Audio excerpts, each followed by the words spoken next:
Morning. Taga saan po kayo, te? Pampanga po. Pampanga. Ilang years na yung ano nyo? Ano pa lang po, 7 months. 7 months. Tapos, problema? Ano yung problema? Ito po.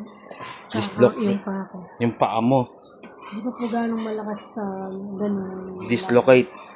Ito. Dislocate si ate. Pumunta sa akin. Laylay oh. Kababa na. Ito yung buto niya. Ito yung buto niya. Masakit ba te pag hinawakan? Hindi naman. Ito po, pag ano. Pag inangat, masakit. Sobrang sakit.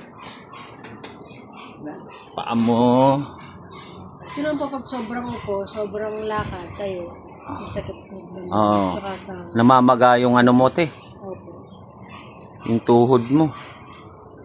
Namamaga. Manas ah. Opo. Namamanas. Kailangan mo mapagaling muna yan. Ito namamaga to. Ano pong gagawin? May sasabihin ako sa'yo mamaya. Okay. Hindi ko muna sasabihin sa ano. Basta yan. Sige.